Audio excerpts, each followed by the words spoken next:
नमः शिवाय। हर हर महादेव। आप सभी को श्री हरि विष्णु के जागने की हार्दिक शुभकामनाएं। कल एकादशी के दिन भगवान श्री हरि विष्णु जाग गए हैं। अब से नए और शुभ कार्यों की शुरुआत हो जाएगी और हमारे जीवन में सब कुछ अच्छा ही अच्छा होगा। एकादशी से लेकर पूर्णिमा तक के ये दिन बहुत ही पुण्य फल देने वाले होते हैं। इन्हें विषम पंचक व्रत के नाम से जाना जाता है। ये 5 दिन देव उत्थान एकादशी से शुरू होकर कार्तिक पूर्णिमा के दिन संपन्न होते हैं। इस बार 14 की तिथि का 6 हो रहा है, इसीलिए विषम पंचक 4 दिन के हैं। विषम पंचक के इन 5 दिनों को पहले विष्णु पंचक के नाम से जाना जाता था। इससे जुड़ी हुई एक कथा है कि द्वापर युग में कौरवों और पांडवों के बीच महाभारत का युद्ध हुआ था। इस युद्ध में विजयी पांडवों को भगवान श्री कृष्ण विषम पितामह के पास लेकर गए। श्री कृष्ण चाहते थे कि पितामह पांडवों को कुछ ज्ञान दे, तो विषम पितामह ने पांडवों को वर्ण, धर्म, मोक्ष धर्म और राज धर्म का ज्ञान प्रदान किया। विषम ने यह ज्ञान लगातार 5 दिनों तक दिया था। ये 5 दिन कार्तिक माह की देव उत्थान एकादशी से लेकर कार्तिक पूर्णिमा तक के थे। पांडवों को ज्ञान देने के पश्चात श्री कृष्ण ने पितामह से कहा कि ये 5 दिन लोगों के लिए अत्यंत मंगलकारी होंगे और अब से विषम पंचक रूप में जाने जाएंगे। श्री कृष्ण ने विषम से कहा कि हे पितामह, जो मनुष्य कार्तिक मास के शुक्ल पक्ष की एकादशी से लेकर पूर्णिमा तक आपके नाम से जल अर्पित करेगा और आपका पूजन करेगा, मैं उसके सारे कष्ट दूर कर दूंगा।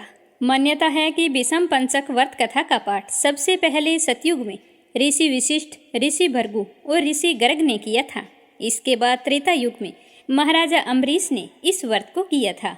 मान्यता है कि धर्म, अर्थ, काम, मोक्ष के लिए विषम पंचक व्रत का पालन किया जाता है।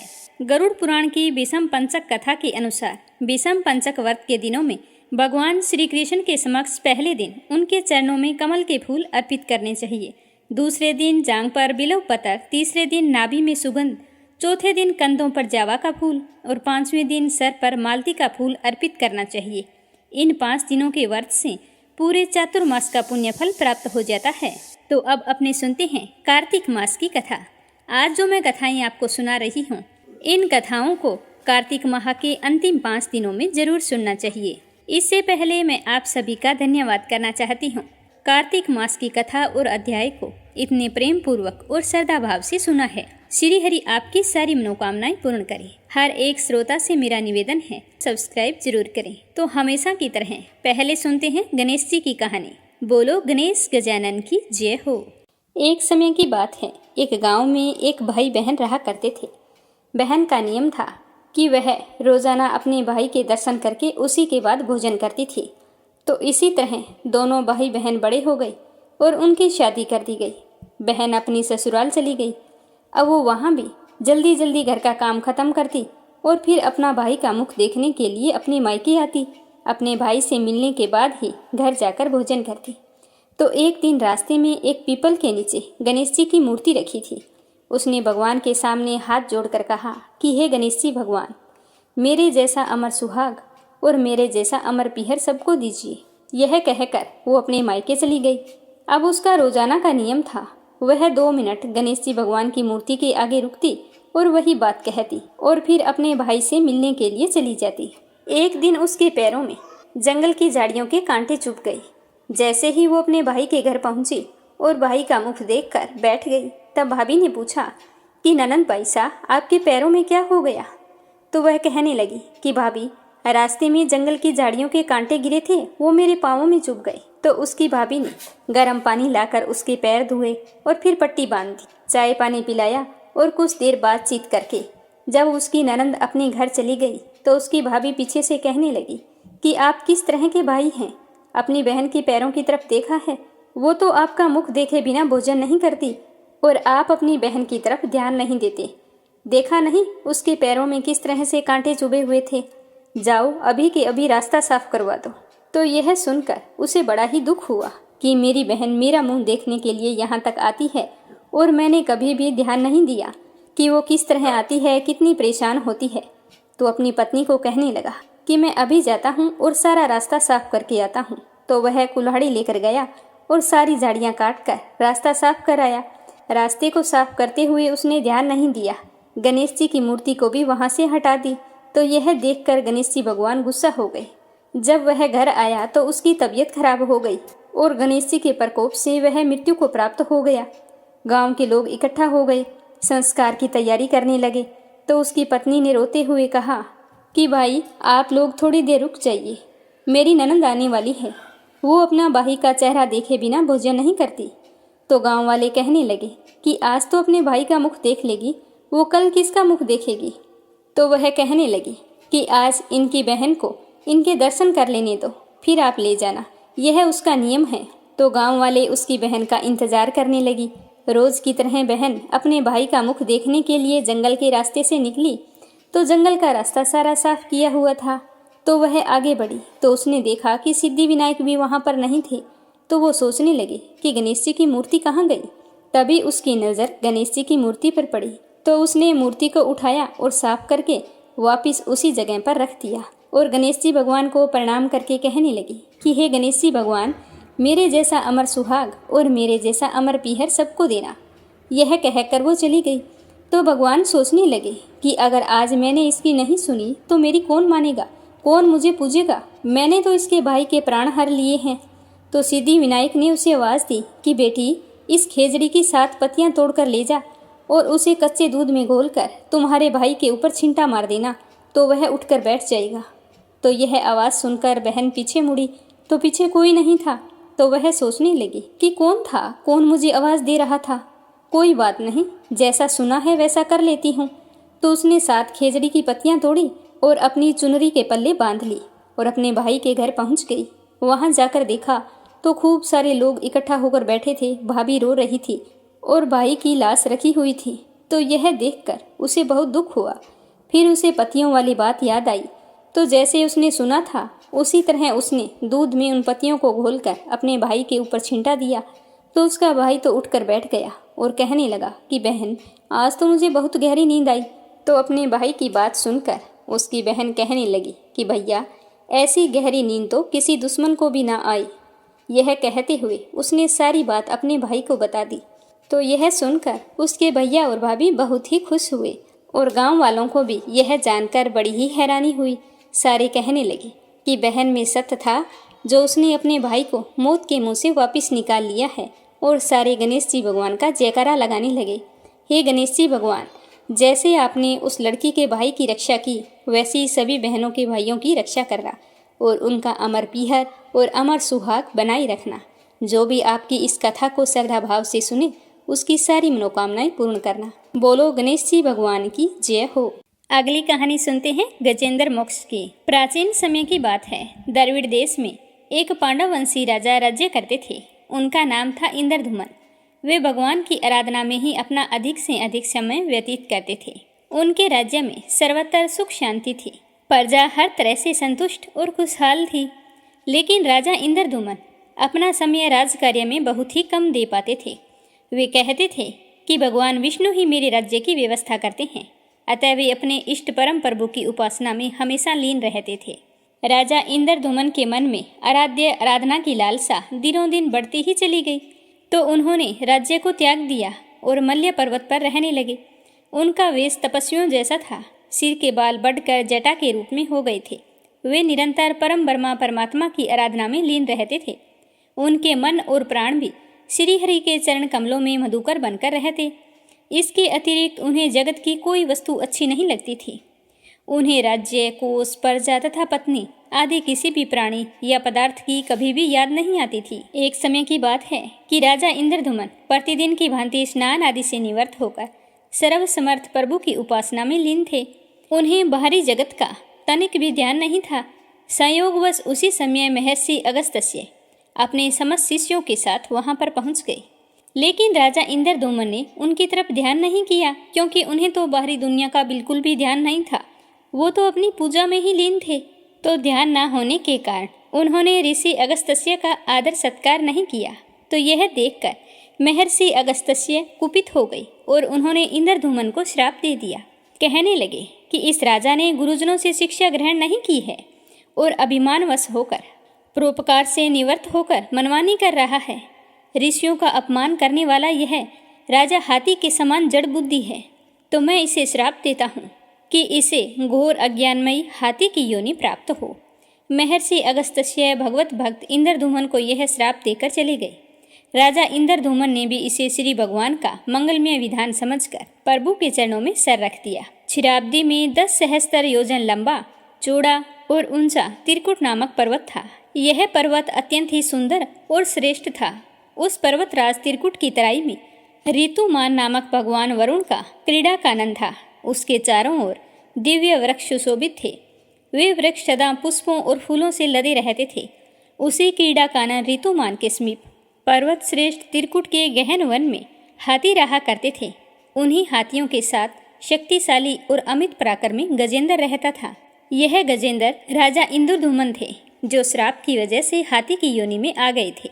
एक समय की बात है, गजेंद्र अपने हाथी साथियों सहित प्यास लगने के कारण व्याकुल हो गया, तो वह कमल की गंध से सुगंधित वायु को सूंघकर चित्त आकर्षक विशाल सरोवर के तट पर जा पहुंचा।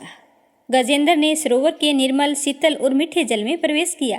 पहले तो उसने जल भरकर अपनी प्यास बुझाई, फिर जल में स्नान करके अपना श्रम दूर किया। तत्पश्चात उसने जल क्रीड़ा आरंभ कर दी। वह अपनी सूंड में जल भरकर उसकी फुहारों से हथनियों को स्नान कराने लगा। तभी अचानक से गजेंद्र हाथी जोर से चीखा, क्योंकि किसी मगरमच्छ ने आकर उसका पैर पकड़ लिया था। गजेंद्र अपना पैर छुड़ाने के लिए पूरी ताकत लगाई, परंतु उसका वश नहीं चला और ना ही पैर छूटा। अपने स्वामी गजेंद्र को ग्रहागस देखकर हथनियाँ, कलब और अन्य गज अत्यंत व्याकुल हो गई। वे सूंड उठाकर चिंगाड़ने लगे और गजेंद्र को बचाने के लिए सरोवर के भीतर बाहर दौड़ने लगे। इस तरह उन्होंने पूरी कोशिश की, पर वे सफल नहीं हुए। तो जो हाथी था वो तो राजा इंद्रधूमन था। महर्षि अगस्त्य के श्राप से हाथी बना था, और जो अंदर मगरमच्छ था वह महर्षि देवल के श्राप से मगरमच्छ बने थे। वो गंधर्व श्रेष्ठ हुहु थे, वे भी अत्यंत पराक्रमी थे। इस तरह संघर्ष चलता रहा। गजेंद्र स्वयं को बाहर खींचता और मगरमच्छ गजेंद्र को भीतर खींचता। सरोवर का निर्मल जल गंदला हो गया था। सारे कमल दल उनके बीच में लुलुहान हो गई। जल जंतु व्याकुल हो उठे। गजेंद्र और मगरमच्छ का संघर्ष 1 सहस्त्र वर्ष तक चलता रहा। दोनों जीवित रहे। यह दृश्य देखकर देवतागण हैरान हो गए। संघर्ष करते करते गजेंद्र का शरीर स्थिर हो गया। उसके शरीर में शक्ति और मन में उत्साह नहीं रहा, परंतु जलचर होने के कारण मगरमच्छ की शक्ति में कोई कमी नहीं आई। उसकी शक्ति बढ़ती गई। वह नवीन उत्साह से अधिक शक्ति लगाकर गजेंद्र को खींचने लगा। असमर्थ गजेंद्र के प्राण संकट में पड़ गए और उसकी शक्ति और पराक्रम का अहंकार चूर चूर हो गया। वह पूर्णतया निराश हो गया। किंतु गजेंद्र को अपने पूर्व जन्म की याद थी, तो गजेंद्र ने निश्चय किया कि मैं कराल काल के भय से चराचर प्राणियों के सर्वसमर्थ प्रभु की शरण में जाता हूँ। इस निश्चय के साथ गजेंद्र मन को एकाग्र करके पूर्व जन्म में सीखे श्रेष्ठ स्त्रोत द्वारा प्रभु भक्ति की स्तुति करने लगा। गजेंद्र की स्तुति सुनकर सर्वात्मा सर्वदेव रूप भगवान विष्णु प्रकट हो गए। गजेंद्र को पीड़ित देखकर भगवान विष्णु गरुड़ पर आरूढ़ होकर अत्यंत शीघ्रता से उक्त सरोवर के तट पर जा पहुंचे। जब जीवन से निराश तथा पीड़ा से छटपटाते हुए गजेंद्र ने हाथ में चक्कर लिए गरुड़ आरूढ़ हुए भगवान विष्णु को तीव्रता से अपनी ओर आते हुए देखा, तब उन्होंने कमल का एक सुंदर पुष्प अपनी सूंड में लेकर ऊपर उठाया और बड़े कष्ट से कहा कि हे नारायण, हे जगत गुरु भगवान, आपको नमस्कार है। गजेंद्र को अत्यंत पीड़ित देखकर भगवान विष्णु गरुड़ की पीठ से कूद पड़े और गजेंद्र के साथ मगरमच्छ को भी सरोवर से बाहर खींच लाई और तुरंत ही अपने तीक्ष्ण चक्कर से मगरमच्छ का मुंह फाड़कर गजेंद्र को मुक्त करा दिया। ब्रह्मादि देवगण श्री हरि की प्रशंसा करते हुए उनके ऊपर फूलों की वर्षा करने लगे। सिद्ध और ऋषि महर्षि परब्रह्मा भगवान विष्णु का गुणगान करने लगे और मगरमच्छ भी दिव्य शरीरधारी हो गया। उसने विष्णु जी के चरणों में सिर रखकर प्रणाम किया और भगवान विष्णु के गुणों की प्रशंसा करने लगा। भगवान विष्णु के मंगलमय वरद हस्त के स्पर्श से पाप मुक्त होकर अभिशप्त हुहु गंधर्व ने प्रभु श्री हरि विष्णु की परिक्रमा की और उनके त्रिलोक्य वंदित चरण कमलों में प्रणाम करके अपने लोक को चले गए। भगवान विष्णु ने गजेंद्र का उद्धार करके उसे अपना पार्षद बना लिया। गंधर्व, सिद्ध और देवगण उनकी लीला का गान करने लगे। गजेंद्र की स्तुति से प्रसन्न होकर भगवान विष्णु ने सबके समक्ष कहा कि प्यारे गजेंद्र, जो लोग ब्रह्म मुहूर्त में उठकर तुम्हारी की हुई स्तुति से मेरा स्तवन करेंगे, उन्हें मैं मृत्यु के समय निर्मल बुद्धि का दान करूंगा। यह कहकर भगवान विष्णु ने पार्षद रूप में गजेंद्र को साथ लिया और गरुड़ारूढ़ होकर अपने दिव्य धाम को चले गए। बोलो विष्णु भगवान की जय हो। ये थी गजेंद्र मोक्ष की कथा। इस कथा को कार्तिक के महीने, बैशाख के महीने, जेठ के महीने और एकादशी पर जरूर सुनना चाहिए। जो भी इस कथा को प्रेम भाव से सुनता है, श्री हरि की कृपा उस पर हमेशा बनी रहती है। अब सुनते हैं अगली कहानी। यह कहानी उस औरत की है जो अपने पिछले जन्म में एक गाय थी और उस गाय का मालिक एक कसाई था। एक दिन यह गाय अपना बंधन तोड़कर भाग चली थी। कसाई गाय का पीछा करता पीछे पीछे दौड़ रहा था, तो रास्ते में एक व्यक्ति ने उस गाय को पकड़ लिया और कसाई के हवाले कर दिया। समय बीतता गया, गाय ने भी अपना दूसरा जन्म लिया और गाय पकड़ने वाले ने भी अपना दूसरा जन्म लिया। गाय एक स्त्री बन गई और जो पिछले जन्म में कसाई था वह उस औरत का पति बना। और जिस व्यक्ति ने गाय को पकड़ा था और कसाई के हवाले किया था वह कसाई बन गया और उसका नाम था सदना। सदना कसाई होने पर भी ईश्वर में बड़ी ही आस्था रखता था। एक बार वह तीर्थ यात्रा पर निकल पड़ा और चलते चलते उन्हीं के घर पहुंच गया जहां वो पति पत्नी रहते थे। वहां जाकर आवाज लगाई और कहा कि क्या मैं आपके घर एक रात गुजार सकता हूँ। तो उस समय वो औरत घर से बाहर आई थी जो पिछले जन्म में गाय थी। वह सदना को देखते ही मोहित हो गई। जब रात में उसका पति सो गया तो वह सदना के पास आई और प्रेम की प्रार्थना करने लगी, लेकिन सदना ने उसकी बात नहीं मानी। तो स्त्री को लगा कि सदना उसके पति के विरह से उसके प्रेम को स्वीकार नहीं कर रहा है, तो वह घर के अंदर गई और तेज हथियार से अपने पति की हत्या कर दी और अपने पति को मारकर सदना के पास आ गई और कहने लगी कि तुम्हें मेरे पति से डरने की जरूरत नहीं है, मैंने उसको मार डाला है। तो इसके बाद भी सदना ने उस स्त्री के प्रेम को अस्वीकार कर दिया। तो यह देखकर वह औरत क्रोधित हो गई और उसने शोर मचाना शुरू कर दिया। स्त्री ने अपने पति की हत्या का आरोप सदना के ऊपर लगा दिया। राजा ने दंड स्वरूप सदना के दोनों हाथ कटवा दिए। सदना अपने कटे हुए हाथों के साथ जगन्नाथपुरी पहुंचा। वहां पहुंचने पर एक रात उसे सपने में आकर जगन्नाथ भगवान ने बताया कि तुमने पूर्व जन्म में गाय को पकड़कर कसाई को सौंपा था। गाय ने तुम्हें माफ नहीं किया और स्त्री के रूप में जन्म लेकर तुम्हें यह दंड दिया है। कहते हैं कि इसके बाद जगन्नाथ जी ने एक चमत्कार किया कि सदना के दोनों हाथ वापस लौट आए।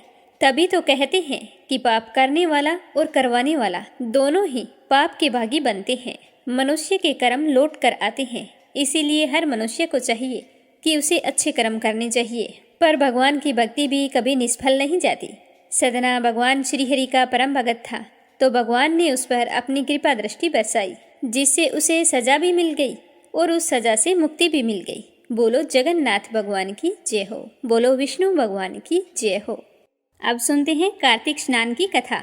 इस कथा को पंचक कथा के नाम से जाना जाता है। प्रेम से बोलो विष्णु भगवान की जय हो।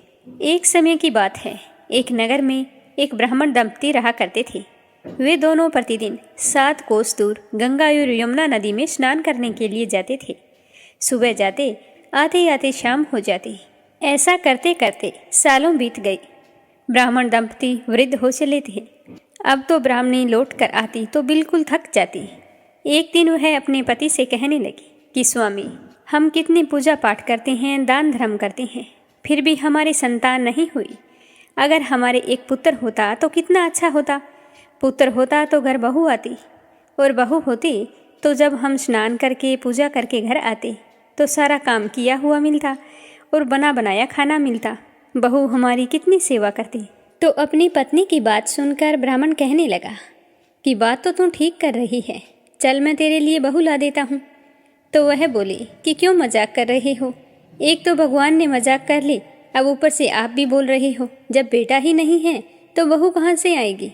तो ब्राह्मण ने कहा कि तू मेरा कहना मान, एक पोटली में आटा डाल और उसमें कुछ सोने की मुहरें रख दे। तो ब्राह्मण के कहे अनुसार उसकी पत्नी ने एक पोटली में आटा बांधकर उसमें थोड़ी सोने की मुहरें भी डाल दी और वह पोटली ब्राह्मण को थमा दी। वह भगवान श्री हरि विष्णु को याद करता हुआ चल पड़ा। चलते चलते शाम हो चुकी थी तो वह यमुना के किनारे पहुंच गया। वहां पर जाकर बैठ गया तो वहीं नदी किनारे कुछ लड़कियां खेल रही थी। वो मिट्टी के घर बना रही थी। तो ब्राह्मण भी बड़े गौर से उन्हें देखने लगा।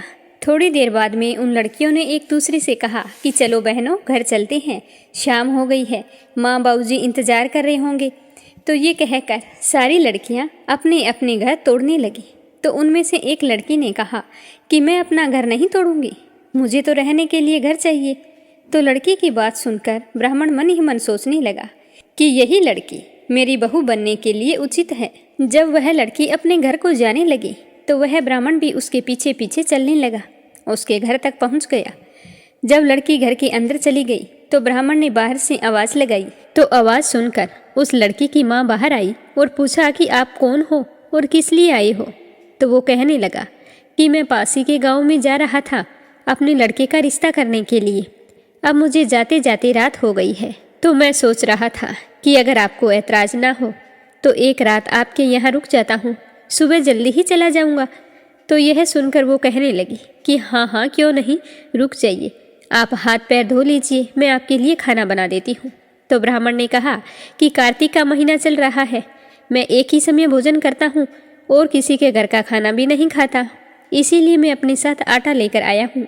अगर तुम उसी आटे से मुझे रोटियाँ बना दो तो मैं तुम्हारे यहाँ भोजन कर सकता हूँ।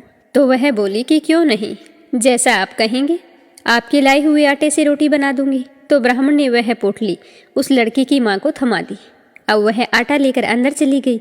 तो जैसे ही वह आटा छानने लगी तो छलनी में वो सोने की मुहरें दिखाई दी। तो उस लड़की की माँ मन ही मन सोचने लगी कि जिसके आटे में इतनी मुहरें हैं उसके घर में ना जाने कितना ही सोना होगा। इतने में उसका पति घर आ गया। तो वह अपने पति को कहने लगी कि स्वामी, यह आदमी हमारे यहाँ एक रात रुकने के लिए आया है और अपने साथ आटा लेकर आया था। बोल रहा था कि मैं कार्तिक के व्रत करता हूँ तो अपने घर के आटे से ही भोजन करता हूँ। तो ये आटा मुझे थमा दिया। जब मैंने इस आटे को छाना तो देखो इसके अंदर कितनी सोने की मुहरें निकली है। यह तो बहुत ही धनवान लगता है। यह अपने बेटे की सगाई करने के लिए अगले गांव जा रहा है। हमारी किस्मत अच्छी थी, इस गांव में पहुंचा तो रात हो गई तो हमारे घर रात रुकने के लिए ठहर गया। क्या पता हमारी बेटी की किस्मत इनके बेटे के साथ जुड़ी हो। मैं तो कहती हूँ कि आप इनसे हमारी बेटी से रिश्ते की बात तय कर ले। तो उसके पति को भी यह बात जंच गई। वह स्नान करके भोजन करने के बाद में ब्राह्मण देवता के पास गया और प्रणाम करके कहने लगा कि आप कौन से गांव से आई हैं और कहाँ जा रहे हैं। तो ब्राह्मण ने कहा कि मैं तो अपने बेटे की सगाई के लिए जा रहा था, यहीं थोड़ी दूरी पर एक गांव है, वहाँ पर किसी ने मुझे रिश्ता बताया था। तो वो कहने लगा कि आप अगर बुरा ना माने तो मैं एक बात कहूँ, मेरी बेटी के साथ आप अपने बेटे का रिश्ता तय कर दीजिए। तो ब्राह्मण के तो मन की मुराद पूरी हो गई। वह कहने लगा कि हाँ हाँ क्यों नहीं, मुझे तो मेरे बेटे के लिए सुंदर और संस्कारी लड़की चाहिए। अगर आपकी बेटी है तो मैं आपकी बेटी के साथ रिश्ता कर दूंगा, लेकिन एक अड़चन आ रही है, क्या पता आप इसे मंजूर करेंगे या नहीं। तो ब्राह्मण की बात सुनकर लड़की का पिता कहने लगा कि क्या बात है। तो ब्राह्मण ने बताया कि मेरा बेटा तो काशी में पढ़ाई करने के लिए गया है और उसकी शादी का मुहूर्त अभी है, तो वो पढ़ाई छोड़कर तो आ नहीं सकता और खांड कटोरे से मैं उसका विवाह करूंगा। अगर आपको ये बात मंजूर है तो रिश्ता पक्का है। तो लड़की के पिता ने लड़की की माँ को सारी बात बताई। तो वो कहने लगी कि कोई बात नहीं, पढ़ाई करने गया है, वो आज नहीं तो कल जरूर आएगा। हमारी बेटी के लिए इतना बड़ा घर पता नहीं फिर मिलेगा या नहीं, मैं तो कहती हूँ कि हाँ कर दो। तो लड़की के पिता ने ब्राह्मण के पास आकर हाँ कर दी। अब तो शुभ मुहूर्त देखकर उस लड़की का विवाह खांड कटोरे के साथ करके ब्राह्मण अपने साथ अपने घर को लेकर चल पड़ा। अब चलते चलते दोनों ससुर बहू अपने नगर में पहुंच गई। जैसे ही घर के द्वार पर पहुंचे तो ब्राह्मण ने बाहर से आवाज लगाई कि रामू की माँ, जल्दी करो, दरवाजा खोलो, देखो मैं तुम्हारे लिए बहू लेकर आया हूँ। तो ब्राह्मण की पत्नी अंदर से ही बोली कि बिना बेटे के बहू कैसे लेकर आई हो। तो वो कहने लगा तुम जल्दी करो, दरवाजा खोलो तो सही।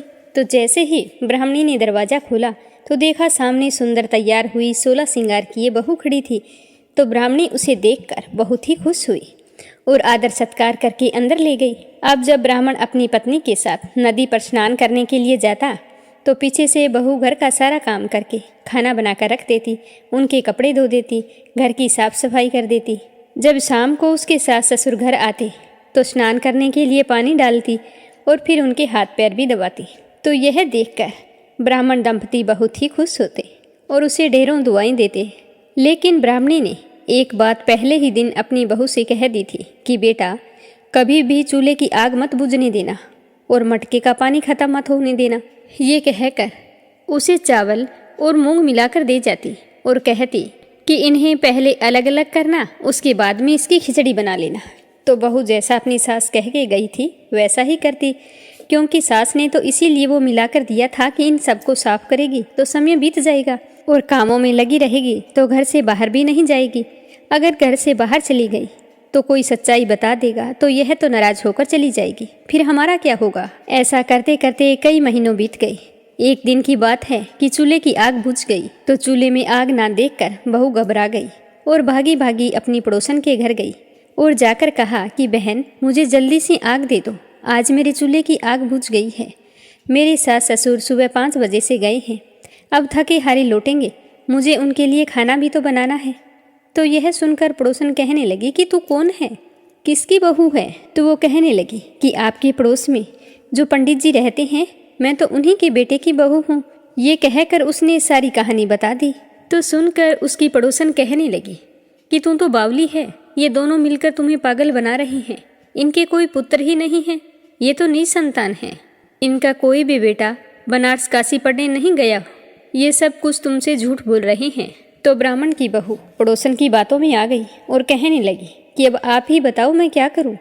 तो पड़ोसन कहने लगी कि करना क्या है, जब तुम्हारी सास ससुर लौट कर आए तो जली हुई रोटियां बनाकर रख देना, बिना नमक की दाल बनाकर रख देना, खीर की कड़छी दाल में और दाल की कड़छी खीर में रख देना। तो इस तरह उसकी पड़ोसन ने अच्छी तरह से उसे सिखा दिया। अब वो घर आ गई। घर आकर जैसा पड़ोसन ने कहा था वैसा ही किया। शाम को जब उसके सास ससुर घर आए तो ना उनका आदर सत्कार किया, ना ही उनके कपड़े धोए। तो उसके सास ससुर सोचने लगे कि आज क्या बात है, बहू ऐसे बदली बदली क्यों दिखाई दे रही है। जब दोनों भोजन करने के लिए बैठे तो ससुर को खाना परोसा तो सास कहने लगी कि बहू, आज ये रोटियां इस तरह जली हुई क्यों हैं और दाल भी अलूनी है। तो बहू ने पलट कर कहा कि एक दिन ऐसा खाना खा लोगे तो तुम्हारा कुछ नहीं बिगड़ जाएगा। दाल तो आपको अलूनी दिखाई देती है और मैं आपको फीकी दिखाई नहीं देती। तो यह सुनकर वो दोनों बहुत ही दुखी हुए और सोचने लगे कि आज बहू को सारी सच्चाई का पता चल गया है। तो ब्राह्मणी अपने पति से कहने लगी कि अब क्या करेंगे। तो ब्राह्मण कहने लगा कि अब जो विष्णु भगवान करेंगे वही होगा।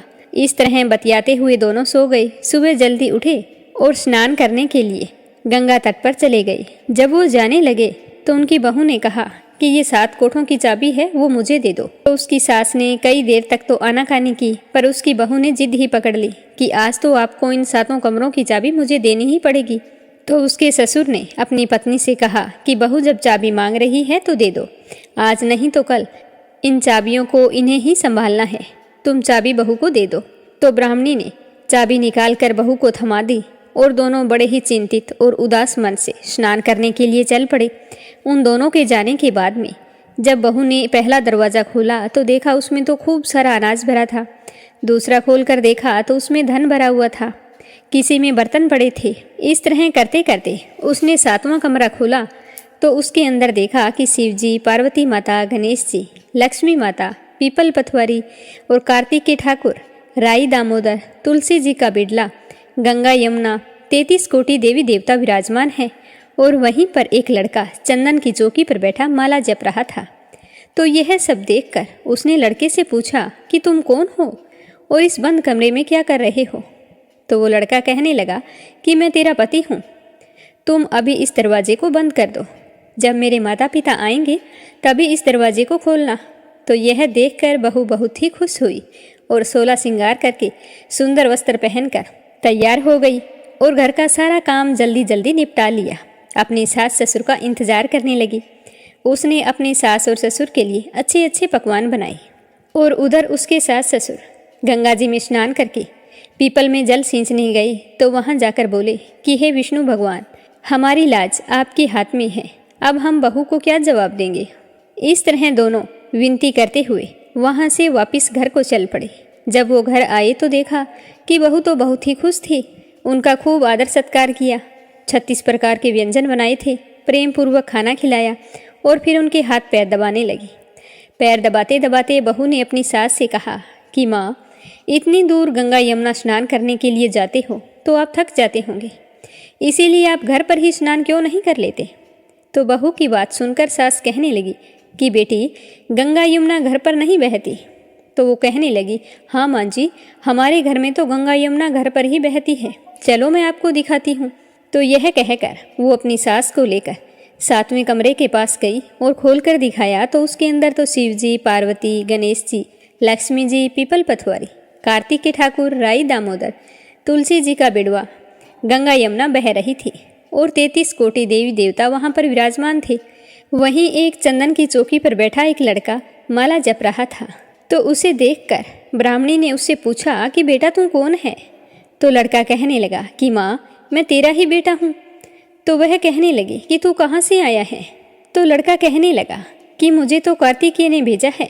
तो ब्राह्मणी कहने लगी कि बेटा, मैं तो मान लूँगी कि भगवान ने भेजा है, पर यह संसार कैसे मानेगा कि तू मेरा बेटा है। तो वो कहने लगा कि कुछ विद्वान पंडितों से बात करो, वो आपको ज़रूर इस समस्या का हल बताएंगे। तो यह देखकर वो ब्राह्मणी बहुत ही खुश हुई और साथ में डर भी था कि जमाना इस बात को नहीं मानेगा। तो उसने आकर ब्राह्मण को बताया और कहा कि आप कुछ विद्वान पंडितों से पूछो कि ये कैसे सिद्ध होगा कि ये हमारा ही बेटा है। तो ब्राह्मण दंपति की बात सुनकर विद्वान पंडितों ने कहा कि एक तरफ बेटा बहू खड़े हो जाएंगे और दूसरी ओर उनकी माँ खड़ी हो जाएगी। माँ को चमड़े की अंगियाँ पहना देना। जब वह अपने बेटे को देखेगी तो उसकी छाती में से दूध की धार निकलकर बेटे की दाढ़ी मूंछ भीगेगी और पवन पानी से गंठ जोड़ा बंधेगा। तो यह देखकर सारे गांव वाले मान लेंगे कि यह लड़का इसी माँ का बेटा है। तो पंडितों की बात सुनकर ब्राह्मण ने सारे नगरवासियों को बुलाया और फिर जैसे विद्वान पंडितों ने कहा था तो वैसा ही किया। ब्राह्मण के बेटे बहू एक ओर खड़े हो गई और सामने चमड़े की अंगियाँ पहनाकर ब्राह्मणी को खड़ा कर दिया। तो बेटे को देखते ही चमड़े की अंगियाँ फट गई और छाती में से दूध की धार निकलकर बेटे की दाढ़ी मूंछ भीग गई और पवन पानी से बेटे बहू का गंठजोड़ा बंध गया। यह देखकर ब्राह्मण और उसकी पत्नी और गांव वालों की खुशी का कोई ठिकाना ना रहा। यह चमत्कार देखकर सारे नगरवासी कार्तिक देवता की जय जयकार करने लगे। हे कार्तिक के ठाकुर, जैसे ब्राह्मण और ब्राह्मणी को बेटा बहू दिया वैसे सबको देना। कार्तिक मास की कथा कहने, सुनने और हुंकारा भरने वाले पर हमेशा अपनी कृपा दृष्टि बनाए रखना। अब अपने सुनते हैं पंच भिक्षु की कहानी। ये कार्तिक मास के अंतिम 5 दिनों में रोजाना सुननी चाहिए।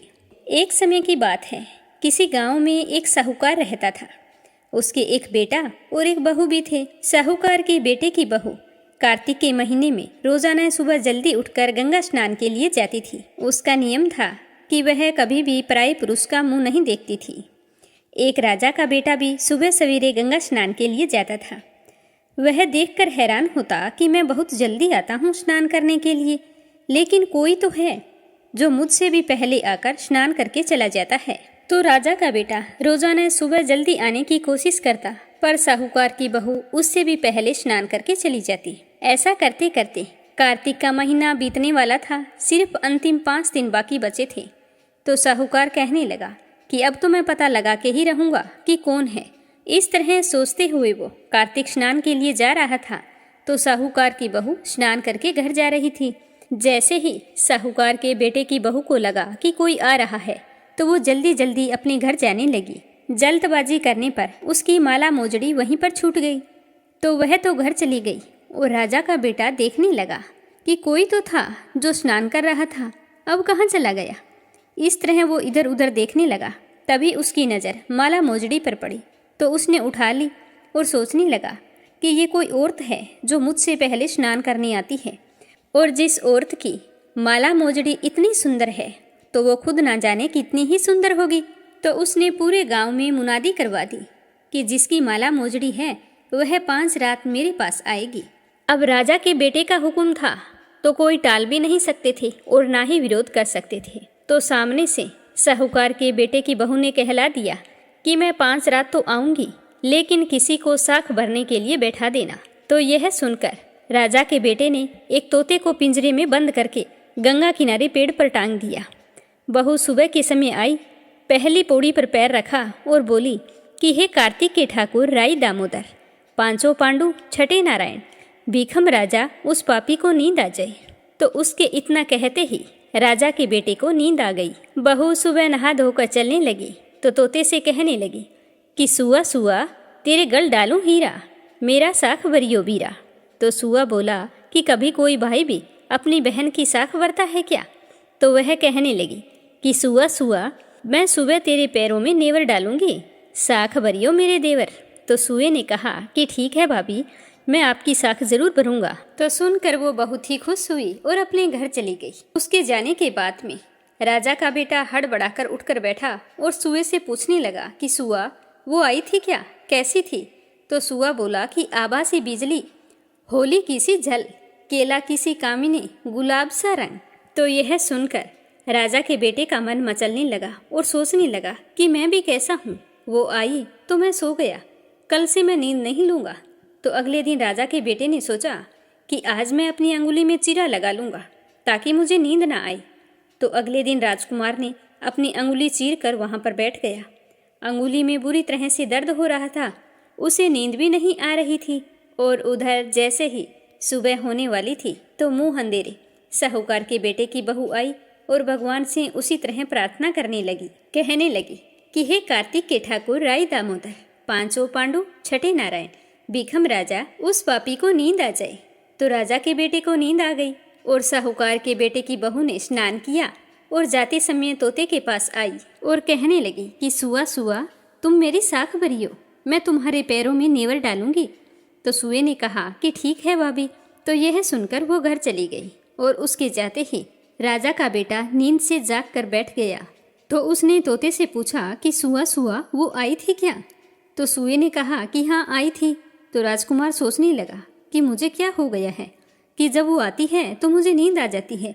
आज मैं बिना बिस्तरे के बैठूंगा और सारी रात बैठे बैठे बिताऊंगा। तो इस तरह तीसरे दिन साहूकार के बेटे की बहू स्नान करने आई तो उसने फिर भगवान से प्रार्थना की और राजकुमार को नींद आ गई। जब वह नहाकर जाने लगी तो आंख बंद करके चली गई। राजकुमार जब उठा तो वह जा चुकी थी। तो राजकुमार फिर से सोच में पड़ गया। वह सोचने लगा कि आज मैं अंगीठी जलाकर बैठूंगा जिससे मुझे नींद ना आए। तो फिर वह रात को अंगीठी रख कर वहाँ पर बैठ गया।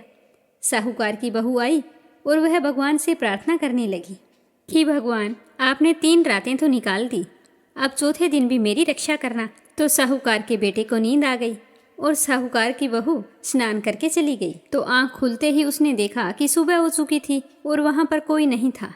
तो वह सोचने लगा कि आज की रात मैं बिल्कुल नहीं सोऊंगा, आज मैं अपनी आंखों में मिर्ची डालकर बैठूंगा ताकि मुझे नींद ना आए।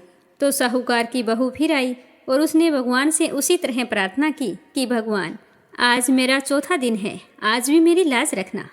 तो भगवान की कृपा से उसे फिर से नींद आ गई और वह स्नान करके चली गई। सुबह जब तोते से राजकुमार ने पूछा तो उसने वही बात बताई कि वो तो आई थी और स्नान करके चली गई। तो राजकुमार सोचने लगा कि आज मैं बिना बिस्तरे बिछाई गंगा किनारे बैठकर निगरानी करूंगा, आज उसे नहीं जाने दूंगा क्योंकि आज तो 5वां और अंतिम दिन है। तो इस तरह विचार करके वो बैठ गया और साहूकार के बेटे की बहू आई और भगवान से प्रार्थना करने लगी कि भगवान, आज तो 5वां दिन है, आप मेरी रक्षा करना। तो वह तो पतिव्रता नारी थी और बड़े ही नियम से कार्तिक स्नान करती थी। तो भगवान ने उसकी मुराद पूरी कर दी। उस दिन भी राजकुमार को नींद आ गई। जब वो स्नान करने के लिए आई और स्नान करके वापस जाने लगी तो उसने अपनी आंखें बंद कर ली और तोते के पास आकर कहने लगी कि सुआ सुआ, इस पापी को कह देना कि 500 रातें पूरी हो चुकी है, अब वह मेरे मोतियों की माला मेरे घर भिजवा दे। तो सुबह राजकुमार की आंख खुली तो उसने तोते से पूछा कि वह आई थी क्या? तो तोते ने कहा कि हाँ वो आई थी और तुम्हारे लिए एक संदेशा है। उसने कहा है कि 5 रात पूरी हो चुकी है, अब मेरी माला भिजवा देना। तो यह सुनकर राजकुमार सोचने लगा कि वह तो सच्ची थी, तभी तो भगवान ने उसका सत रखा। फिर राजकुमार भी अपने घर चला गया। कुछ समय के बाद में राजकुमार को कोढ़ हो गया और कोढ़ की वजह से राजकुमार का शरीर बुरी तरह से जलने लगा। वह बुरी तरह से चीखता चिल्लाता। तो राजा से उसकी हालत देखी नहीं जाती। राजकुमार के एक ही बेटा था। जब भी किसी वैद्य को बुलाते और उसका इलाज करवाने की कोशिश करते तो रोग उतना ही ज़्यादा बढ़ जाता।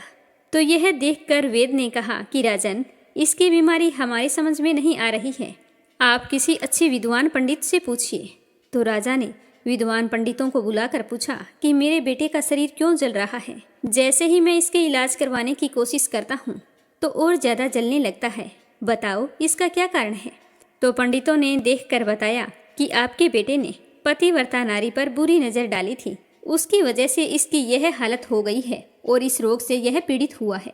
तो राजा ने कहा कि आप जब इसका कारण जानते हैं तो निवारण भी जानते होंगे, कृपया करके मेरे बेटे के ठीक होने का उपाय बताइए। तो पंडितों ने कहा कि अगर यह उस साहूकार की बहू को धर्म की बहन बनाए और रोज उसके नहाए हुए जल से स्नान करे तो ही यह ठीक हो सकता है। तो राजा साहूकार की बहू की वह माला लेकर साहूकार के घर गया और बोला कि यह माला आपकी पुत्रवधू की है, इसे मैं लौटाने आया हूँ, आप इस माला को रख लीजिए और मुझ पर एक एहसान कीजिए। आपकी बहू जब स्नान करे तो स्नान किए हुए पानी से मेरे बेटे को नहला दे। तो साहूकार कहने लगा कि मेरी बहू किसी पराई पुरुष का मुंह नहीं देखती है और तुम नहलाने की बात कर रहे हो। तो राजा ने सारी बात साहूकार को बताई कि मेरे बेटे ने किस तरह आपकी बहू पर बुरी नज़र डाली थी और उसकी वजह से आज वो कोढ़ रोग से पीड़ित हो गया है और तिल तिल करके मर रहा है। यही उपाय है जिसकी वजह से मेरा बेटा बच सकता है। अगर आप यह कर सकें तो आपका बड़ा उपकार होगा। इस तरह से राजा दीन विनती करने लगा। तो साहूकार कहने लगा कि आपके बेटे को स्नान घर के आगे नाली पर बैठा देना। जब मेरी बहू स्नान करेगी तो नीचे उस नाली के पानी से आपका बेटा स्नान कर लेगा। तो राजा को बहुत अजीब लगा, पर क्या हो सकता था, राजकुमार ने काम ही ऐसा किया था तो सजा तो उसे मिलनी थी। जैसा साहूकार ने कहा था वैसा ही राजा ने किया। स्नान घर के आगे नाली के ऊपर अपने बेटे को बिठा दिया। जैसे ऊपर स्नान घर में साहूकार के बेटे की बहू स्नान करती तो वह पानी राजकुमार के ऊपर आकर गिरता तो उसके सारे पाप नष्ट हो गए और उसका शरीर चंदन सा हो गया। तो उसने ठीक होते ही साहूकार के बेटे की बहू से माफ़ी मांगी और कहा कि आज से तुम मेरी बहन हो और मैं तुम्हारा भाई हूँ, मेरे पिछले सारे अपराध क्षमा करो। आज के बाद से मैं दोबारा ऐसी गलती किसी के साथ नहीं करूँगा। तो इस तरह कार्तिक स्नान करने से भगवान श्री हरि ने साहूकार के पुत्र वधू की रक्षा की। हे पंचदेवता, जैसे आपने साहूकार के बेटे की बहू का सत रखा वैसा सभी का रखना। जो भी पतिव्रता नारी कार्तिक स्नान करे और पति धर्म के नियमों का अच्छे से पालन करे, उसके सुहाग और सौभाग्य की हमेशा रक्षा करना। जय हो पंचदेवता की। अब अपने सुनते हैं गंगा और यमुना की कथा, जिसे कार्तिक मास में सुनने से पुण्य फलों की प्राप्ति होती है और जाने अनजाने हुए पापों से हमें मुक्ति मिल जाती है।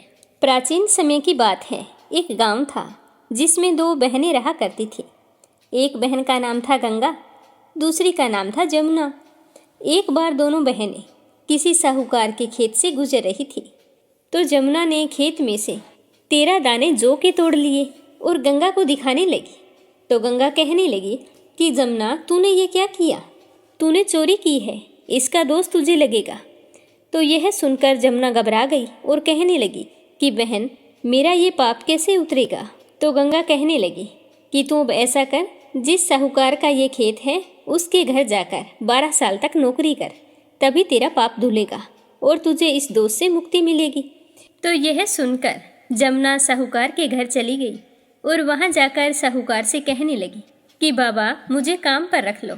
तो साहूकार को काम वाली की ज़रूरत थी। उसने कहा कि ठीक है बेटा, तुम क्या क्या काम कर सकती हो। तो वो कहने लगी कि बाबा, मैं सारे काम करूँगी लेकिन 4 काम नहीं करूँगी। जूठे बर्तन नहीं मांजूंगी, झाड़ू नहीं लगाऊंगी, बिस्तर नहीं बिछाऊंगी और दिया नहीं जलाऊंगी। तो साहूकार ने उसकी चारों शर्त मानकर उसे काम पर रख लिया और साहूकारनी से मिलवाया। तो उससे मिलकर साहूकारनी भी बड़ी खुश हुई। फिर जमुना उनके यहाँ काम करती रही। साहूकार और साहूकारनी माँ बाप की तरह उसे स्नेह देते रहे। जिन 4 कामों का बोला था वो काम उससे कभी नहीं करवाई। ऐसा करते करते समय बीतता गया। 12 साल बीत गए। 12 साल के बाद में कुंभ का मेला लगा। तो साहूकार साहूकारनी से कहने लगा कि चलो, कितने सालों बाद मेला लगा है, अपने स्नान करके आते हैं। तो उन्होंने जमुना से पूछा तो उसने कहा कि नहीं, मैं तो नहाने के लिए नहीं जाऊंगी। आप ऐसा करना कि कुंभ के मेले में मेरी बहन गंगा मिलेगी तो उसे यह सोने का टक्का दे देना और कहना कि इस टक्के से वो अपने हाथों में सुंदर चूड़ियाँ पहन ले। तो वे दोनों उस टक्के को लेकर चल पड़े और कुंभ के मेले में पहुंच गए। वहां स्नान करने के बाद में जब वो गंगा से मिले तो उसे वे सोने का टक्का दे दिया और कहा कि यह तुम्हारी बहन ने भेजा है। उसने कहा था कि अपने हाथों के लिए सुंदर चूड़ियाँ खरीद ले।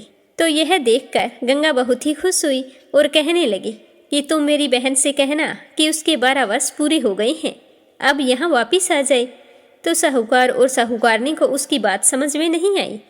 वो घर आ गई। जमुना उस समय मटके में पानी भर रही थी, तो उन्हें देखते ही कहने लगी कि माँ, मेरी बहन गंगा आपको मिली थी क्या?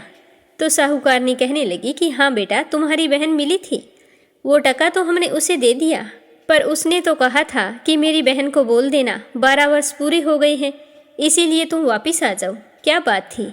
तो बस इतना समाचार सुनते ही जमुना तो सहस्त्र धारा में बदल गई और बहने लगी। जमुना जी का यह रूप देखकर साहूकार और साहूकारनी हैरान हो गए कि हमारे घर में जमुना माता ने 12 साल काम किया है, तो हमें तो अब दोष लग गया है। हम तो पाप के भागी हो गई हैं, हमारा यह पाप कैसे दूर होगा? और जमुना बहकर गंगा के पास चली गई। तो गंगा ने जमुना से कहा कि तुम साहूकार और साहूकारनी को कुछ कहकर आई हो या ऐसे ही आ गई? तो जमुना कहने लगी कि मैं तो कुछ भी बताकर नहीं आई, तुम्हारा समाचार पाते ही मैं तो बिना बताई आ गई हूँ। तो गंगा ने कहा कि तुम वापिस जा, उन्हें दिलासा देकर आ, नहीं तो उन्हें जीवन भर असंतोष रहेगा। तुम्हें इस तरह बिना बताए नहीं आना चाहिए था। तो गंगा के कहने पर जमुना माता ने साहूकार और साहूकारनी को सपने में दर्शन दिए और कहा कि तुम दोनों इस तरह उल्टे माथे क्यों पड़े हो? उठ जाओ, खाओ पियो। तो वे दोनों कहने लगे कि हम कैसे उठें, हमें तो पाप लगा है, क्योंकि हमने उल्टे सीधे और पता नहीं कितने नीच कार्य आपसे करवाए हैं। तो जमुना जी कहने लगी कि तुम्हें कोई पाप या दोष नहीं लगा है, दोष तो मुझे लगा था। मैंने तुम्हारे खेत से 13 दाने जौ के चुराए थे, तो मैं अपना दोष उतारने के लिए तुम्हारे घर आई थी। अब 12 साल तुम्हारे घर रहने से मेरा दोष उतर गया है और मेरी मुक्ति हो गई है। और अगर आपने मुझसे काम करवाया है तो प्यार भी तो दिया है, आप मेरे माँ और बाबा हो।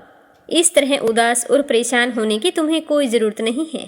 मैं तुम्हारे यहाँ 12 साल रही हूँ तो तुम्हारी भी मुक्ति होगी और तुम्हारे घर में अन्न धन के भंडार भरेंगे और तुम्हें संतान की प्राप्ति होगी। इतना कहकर जमुना जी उनके सपने से चली गई।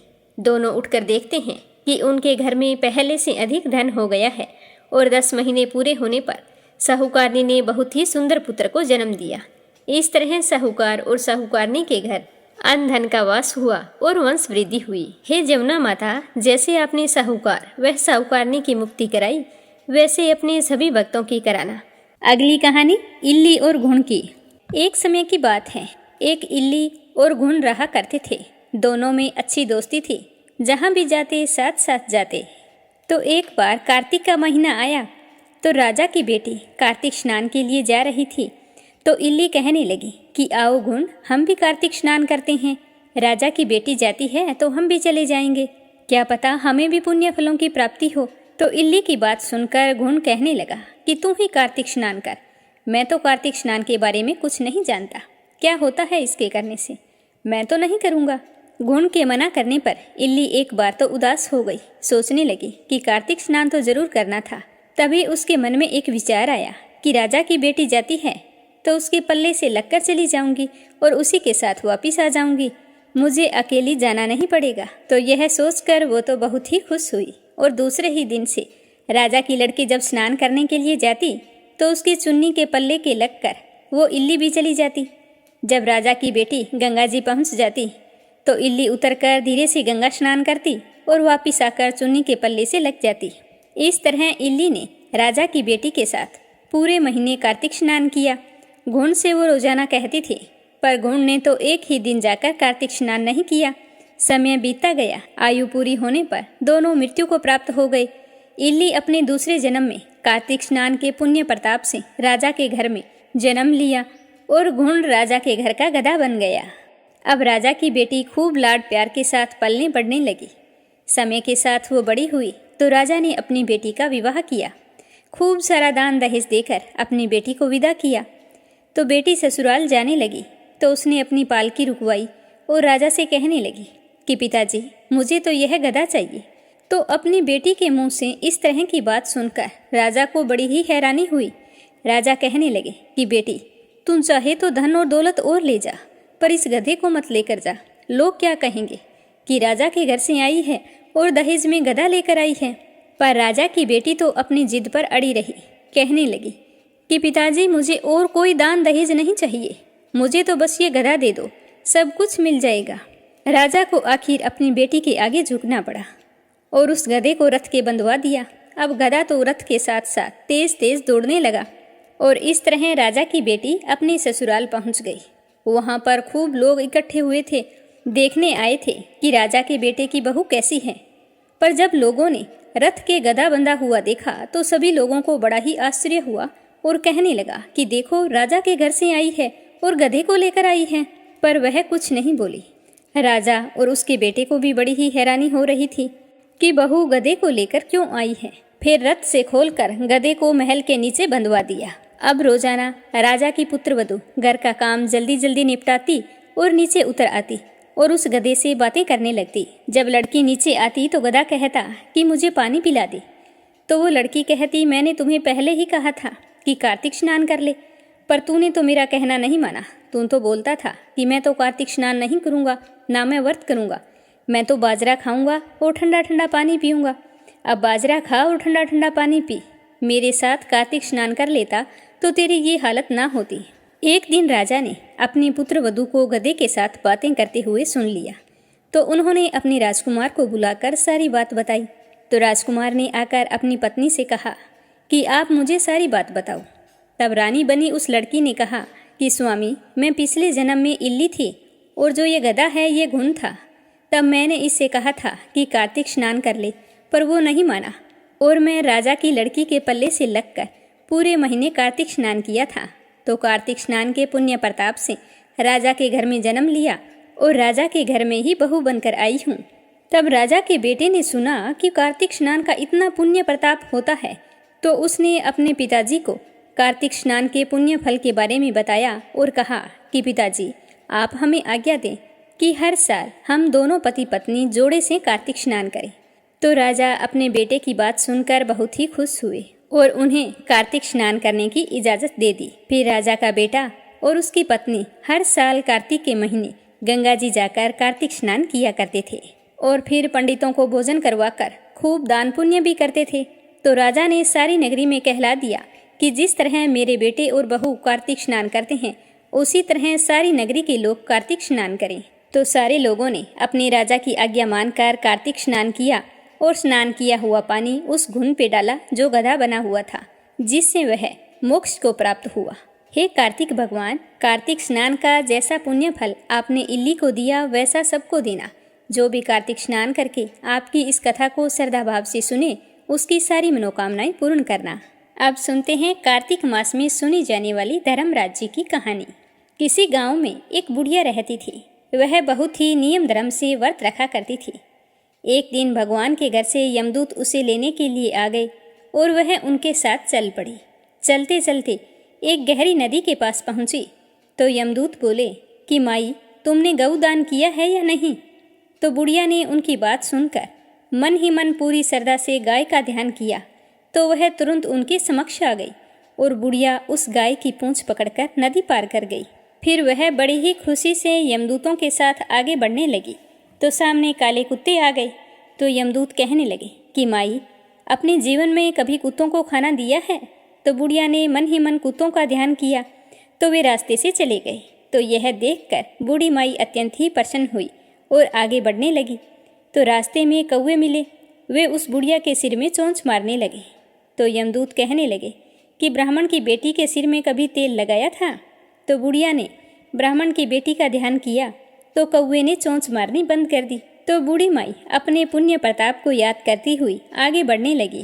थोड़ी दूरी पर चलने पर बूढ़ी माई के पैरों में कांटे चुभने लगे तो वो कहने लगी कि मेरे पैरों में कांटे चुभ रहे हैं। तो यमदूत बोले कि कभी खड़ाऊ आदि का दान किया है? तो बुढ़िया ने खड़ाऊ का ध्यान किया तो खड़ाऊ उसके पैरों में आ गई। तो उसने खुशी से खड़ाऊ पहने और यमदूतों के साथ चल पड़ी। इस तरह बुढ़िया माई आगे बढ़ी तो चित्रगुप्त जी ने यमराज से कहा कि आप किसे लेकर आए हो? तो यमराज बोले कि एक बुढ़िया को लेकर आए हैं। उसने दान धर्म तो बहुत किए हैं, लेकिन धर्मराज जी का कुछ नहीं किया है, इसीलिए इसके आगे द्वार बंद हैं। तो सारी बात सुनने के बाद बुढ़िया कहने लगी कि महाराज, मुझे धर्मराज जी के बारे में कुछ नहीं पता था। आप मुझे 7 दिन की मोहलत दें और वापस धरती पर भेज दें। मैं धर्मराज जी का व्रत और उद्यापन करके वापिस लौट आऊंगी। तो सारी विधि जानकर बुढ़िया माई फिर से धरती पर अपने गांव में आ गई। तो गांव वाले उसे संस्कार के लिए ले जाने वाले थे, तभी वह बुढ़िया अचानक से उठकर बैठ गई और हरे राम कहने लगी। तो सारे गांव वाले डर के मारे भागने लगे, कहने लगे कि भूतनी आ गई है। तो वह कहने लगी कि मैं कोई भूतनी नहीं हूँ, मैं तो भगवान के घर से वापिस आई हूँ।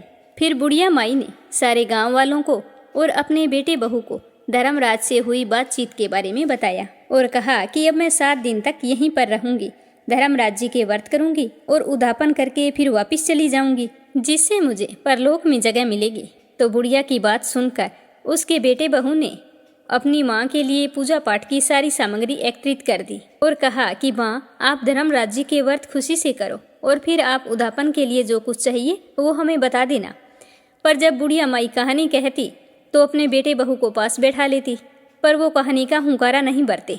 बेटे बहू के साथ साथ वहाँ पर उनकी एक पड़ोसन भी बैठी रहती थी, जो सारी कहानी के दौरान हुंकारे भरती थी। इस तरह करते करते 7 दिन पूरे हो गए। बुढ़िया माई ने पूजा व्रत और उद्यापन कर दिया। तो फिर धर्मराज जी बुढ़िया को लेने के लिए विमान भेजते हैं। स्वर्ग से विमान आया देखकर बेटे बहू और सारे गांव वाले हैरान हो जाते हैं और भाग कर आते हैं, कहते हैं कि बुढ़िया माई, हम भी तुम्हारे साथ स्वर्ग जाएंगे। तो बुढ़िया कहने लगी कि तुम स्वर्ग कैसे जा सकते हो, तुमने मेरी कहानी का कभी भी हुंकारा नहीं भरा। मेरी कहानी का हुंकारा तो केवल पड़ोसन ने भरा है, तो इसीलिए वह मेरे साथ जाएगी। तो सारे गांव वाले बुढ़िया से धर्मराज जी की कहानी दोबारा सुनाने का आग्रह करने लगे। तो बुढ़िया माई पूरे श्रद्धा भाव से उन्हें कथा सुनाती है। तो अब की बार कथा सुनते समय उसके बेटे बहू और सारे गांव वाले हुंकारा भरते हैं और बुढ़िया माई के साथ विमान में बैठकर स्वर्ग लोक को जाते हैं। तो धर्मराज जी कहते हैं कि मैंने तो विमान केवल बुढ़िया को लाने के लिए भेजा था। तो बूढ़ी माई कहती है कि हे धर्मराज, मैंने जो भी पुण्य किए हैं उनमें से आधा भाग आप गांव वालों को दे दो। इस तरह से धर्मराज जी ने सारे ग्रामवासियों और बुढ़िया माई के बेटे बहू को स्वर्ग में रहने के लिए जगह दे दी और सारे के सारे स्वर्ग लोक का सुख भोगने लगे। हे धर्मराज महाराज, जैसे आपने धर्मराज जी की कथा सुनने से बुढ़िया माई सारे गांव वालों के पाप नष्ट करके पुण्य फलों की प्राप्ति की, स्वर्ग में वास दिया, वैसा सबको देना। तुलसी माता की कहानी। बोलो तुलसी माता की जय हो।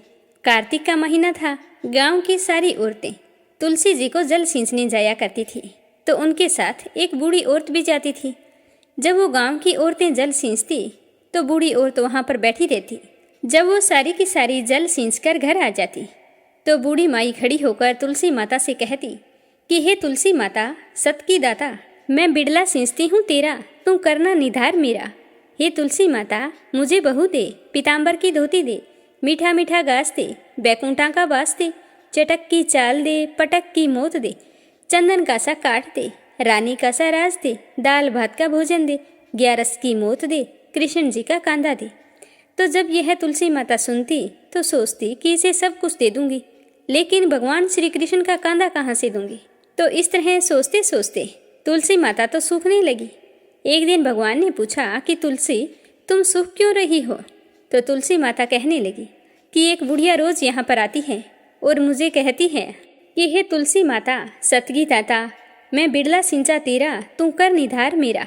मुझे बहू दे, पीताम्बर की धोती दे, मीठा मीठा घास दे, बैकुंठा में बास दे, चटक की चाल दे, पटक की मोत दे, चंदन का काट दे, रानी सा राज दे, दाल भात का भोजन दे, 11 की मोत दे, कृष्ण जी का कांधा दे।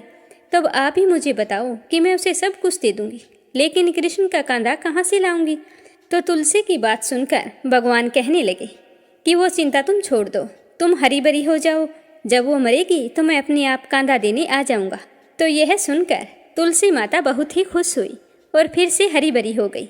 कुछ समय बाद एकादशी के दिन बुढ़िया मर गई तो गांव के सारे लोग इकट्ठे हो गए।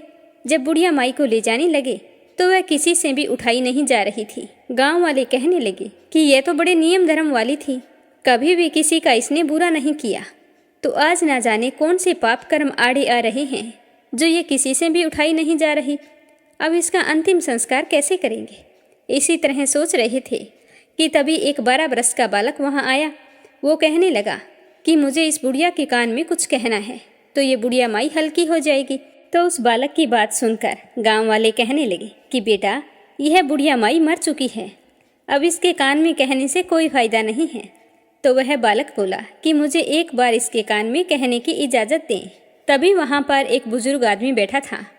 वो कहने लगा कि इस बच्चे को भी मन के निकाल लेने दो, बच्चों में भगवान होता है। तो वह बालक बुढ़िया माई के पास पहुँचा और जाकर कान में कहने लगा कि बुढ़िया माई, मन के निकाल ले, पीताम्बर की धोती ले, मीठा मीठा घास ले, बैकुंठा का बास ले, चटक की चाल ले, पटक की मोत ले, कृष्ण जी का कांधा ले। तो यह सुनते ही बुढ़िया माई हल्की हो गई। तो गांव वालों ने और श्री कृष्ण भगवान ने बुढ़िया माई को कांधा दिया। इस प्रकार तुलसी माता की पूजा करने से बुढ़िया माई को मुक्ति मिल गई। हे तुलसी माता, सत की दाता, जो भी आपकी पूजा श्रद्धा भाव से करे उसके सारे मनोरथ पूर्ण करना। जैसे आपने बुढ़िया माई को मुक्ति दी, उसी तरह जो भी आपकी पूजा करे वह अपने जीवन के सारे सुखों का भोग करता हुआ अंत में बैकुंठ धाम को प्राप्त हो, ऐसा आशीर्वाद देना। बोलो तुलसी माता की जय हो। लप्सी और तपसी की कहानी। बोलो लप्सी तपसी की जय हो। प्राचीन समय की बात है। एक गांव में लप्सी और तपसी नाम के दो भाई रहा करते थे। तपसी हमेशा भगवान की सेवा में लीन रहता था, लेकिन लप्सी हमेशा सवा सेर लापसी बनाता, भगवान को भोग लगाकर फिर स्वयं भोजन कर लेता। दोनों भाइयों का यही नियम था। एक दिन दोनों भाइयों में बहस छिड़ गई कि कौन बड़ा है। तो लप्सी कहने लगा कि मैं बड़ा हूँ, क्योंकि मैं तो लापसी बनाकर भगवान को रोजाना भोग लगाता हूँ, मैं कभी भी भगवान को भूखा नहीं रहने देता। तो तपसी कहने लगा कि मैं बड़ा हूँ, क्योंकि मैं सारा दिन भगवान की तपस्या करता हूँ। तो इस तरह करते करते दोनों जोर जोर से लड़ने लगे। तभी वहाँ से नारद मुनि गुजर रहे थे। उन दोनों को लड़ते हुए देखा तो उनके पास आए और लड़ने का कारण पूछने लगे। तो तपसी कहने लगा कि हे देव ऋषि, आप ही बताइए कि कौन बड़ा है। मैं कहता हूँ कि मैं बड़ा हूँ। लप्सी इस बात को मानने के लिए तैयार नहीं है। ये कहता है कि मैं बड़ा हूँ। तो दोनों की बात सुनकर नारद मुनि कहने लगे कि मैं इसका फैसला तो कर दूंगा, लेकिन कल करूँगा। कल सुबह जल्दी आऊँगा और आपको बता दूंगा कि तुम दोनों में से कौन बड़ा है। तो अगली सुबह तपसी रोजाना की तरह नहा धोकर पूजा करने के लिए जा रहा था। तो रास्ते में उसे 1.25 करोड़ की एक अंगूठी मिली, जो नारद जी ने उसके आगे फेंकी थी। तो तपसी ने जल्दी जल्दी इधर उधर देखा और अंगूठी को उठा लिया और तपस्या करने बैठा तो अपने पैर के नीचे दबाकर बैठ गया। लप्सी रोजाना की तरह स्नान करके आया और 1.25 सेर लापसी बनाई। पहले भगवान को भोग लगाया, फिर स्वयं लापसी जीमने के लिए बैठ गया। तभी वहाँ पर नारद जी आ गए और कहने लगे कि लप्सी बड़ा है। तो तपसी कहने लगा कि इसका क्या कारण हो सकता है, ये कैसे बड़ा है, ये कभी पूजा पाठ नहीं करता है। तो नारद जी कहने लगे कि इसके मन में लालच नहीं है, जो भी करता है बड़े ही श्रद्धा भाव से करता है। इसका नियम है कि रोजाना भगवान को भोग लगाना। इसका नियम कोई भी भंग नहीं कर सकता, लेकिन तुम्हारा नियम भंग हो चुका है। तो तपसी कहने लगा कि कैसे, मैं नियम से रोजाना भगवान की पूजा करता हूँ। तो नारद मुनि कहने लगे कि तुम खड़े होकर अपना पैर उठाओ। तो तपसी जैसे ही खड़ा हुआ तो उसके पैर के नीचे 1.25 करोड़ की अंगूठी पड़ी थी। तो नारद जी कहने लगे कि तूने इसे चुराया है, जिससे तेरी तपस्या भंग हो गई है। तपसी हाथ जोड़कर नारद जी के सामने खड़ा हो गया और कहने लगा कि मुझसे गलती हो गई, आज के बाद मैं ऐसी गलती कभी नहीं करूँगा। मैंने बहुत ही सच्चे मन से पूजा की है। आप ही मुझे बताइए कि मुझे मेरी पूजा का फल कैसे मिल सकता है। मैं आपसे वादा करता हूँ कि आज के बाद मैं कभी चोरी नहीं करूँगा। तो उस तरह उसके दीन वचन सुनकर नारद जी को उस पर दया आ गई और नारद जी कहने लगे कि तेरी तपस्या का फल कार्तिक स्नान करने वाला ही दे सकता है। तो तपसी पूछने लगा कि वो कैसे। तो नारद जी ने बताया कि कार्तिक माह में कार्तिक स्नान करके जो भी सारी कहानियाँ सुनकर तुम्हारी कहानी नहीं सुनेगा, तो उसके कार्तिक स्नान का पुण्य फल उससे छूटकर तुम्हें मिलेगा। अगर कोई दिए से दिया जलाएगा तो उसका पुण्य फल भी तुझे ही मिलेगा। अगर घर की सारी साफ सफाई करके दहलीज की सफाई नहीं करेगा तो उसका पुण्य फल भी तुझे ही मिलेगा। रोटी सारी बना ले, लेकिन गाय और कुत्ते की रोटी ना बनाए तो उसका पुण्य फल भी तुझे ही मिलेगा। और घर पर बहन सुवासिनी आने पर उसे सूट साड़ी तीवल जो कुछ भी देते हैं, भेंट स्वरूप अगर कुछ पैसे नहीं देंगे तो उसका पुण्य फल भी तुझे ही मिलेगा। तो इस तरह नारद जी ने तपसी को पुण्य प्राप्ति का मार्ग बताया, जिसे सुनकर तपसी बहुत ही प्रसन्न हुआ और भगवान की पूजा में लीन हो गया। तभी से कहा जाता है कि हर व्रत कथा और कहानी के बाद में लप्सी तपसी की कहानी जरूर सुननी चाहिए। इस कहानी को सुने बिना हमें चाहे कार्तिक का महीना हो या वैशाख का महीना हो, हमें उसके स्नान का पुण्य फल नहीं मिलता है। जब कहानी समाप्त हो जाती है तो इस तरह से कहना चाहिए कि लपसी का फल लपसी को मिले, तपसी का फल तपसी को मिले। हमारी कहानी का, हमारे पूजा पाठ और हमारे व्रत का पुण्य फल हमें मिले। बोलो लपसी तपसी की जय हो। तो आज कार्तिक मास की कथा सुनकर आप सबको कैसा लगा कमेंट करके जरूर बताना। भगवान श्री हरि आपकी सारी मनोकामनाएं पूर्ण करे। आप सभी की मंगल कामना के साथ ओम नमः शिवाय। हर हर महादेव।